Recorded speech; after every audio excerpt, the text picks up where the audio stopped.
بسم اللہ الرحمن الرحیم۔ مشکات شریف کا آج لیکچر نمبر 62 ہے اور باب چل رہا تھا وسوسے کے حوالہ سے، اس کی حدیث نمبر 7 اس کو آج ہم ذکر کریں گے۔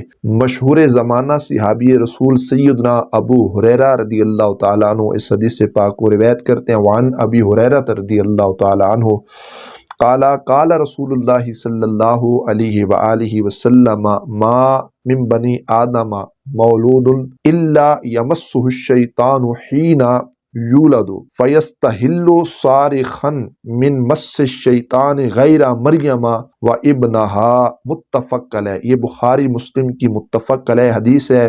سیدنا ابو ہریرہ رضی اللہ تعالیٰ عنہ بیان کرتے ہیں، اللہ کے محبوب علیہ السلام نے ارشاد فرمایا ہے کہ کوئی آدمی ایسا نہیں ہے جسے پیدائش کے وقت شیطان چھوتا نہ ہو، وہ بچہ شیطان کے چھونے سے ہی چیختا ہے۔ فیستحل صارخا، بلند آواز کے ساتھ وہ چیختا ہے، من مس الشیطان، شیطان کے چھونے کے ساتھ، غیر مریم و ابنہا، ماں سوائے حضرت مریم اور آپ کے بیٹے حضرت عیسیٰ روح اللہ علیہ السلام، اس کے ماں سوا۔ اور محدثین کہتے ہیں یعنی حضرت آدم اور حوا کو شیطان مس نہ کر سکا کیونکہ وہ آدمی زیادہ نہیں ہیں۔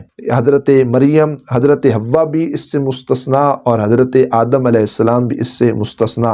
اور شیخ محقق شاہ عبدالحق محدث دہلوی رحمۃ اللہ تعالی علیہ فرماتے ہیں کہ اللہ کے محبوب صلی اللہ علیہ وآلہ وسلم بھی اس سے مستثنا ہیں۔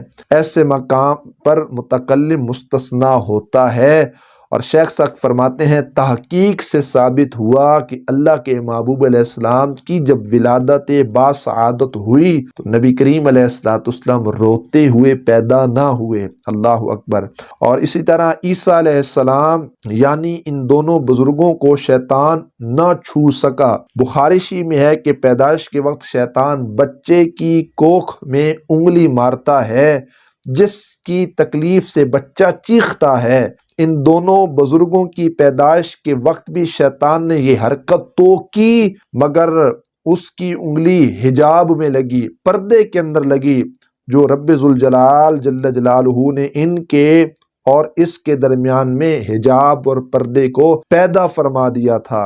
اور اس حدیث کی تائید قرآن پاک کی اس آیت کریمہ سے بھی ہوتی ہے کہ حضرت مریم علیہ السلام انہوں نے اللہ کریم جل جلالہ کی بارگاہ میں کیا دعا کی جب عیسیٰ علیہ السلام اس دنیا میں تشریف لائے؟ وَإِنِّي أُعِيذُهَا بِكَ وَذُرِّيَّتَهَا مِنَ الشَّيْطَانِ الرَّجِيمِ، انہوں نے کہا اور میں اسے اور اس کی اولاد کو تیری پناہ کے اندر دیتی ہوں راندے ہوئے شیطان سے۔ اس سے یہ بات بھی ثابت ہوگی کہ یہ دونوں حضرات بھی شیطان کے مس سے محفوظ رہے۔ اللہ کریم جل جلالہ عمل کی توفیق عطا فرمائے اور اس حدیث پاک کا جو فیضان ہے اس کو آگے پہنچانے کی توفیق عطا فرمائے۔ وآخر دعوانا ان الحمد للہ رب العالمین۔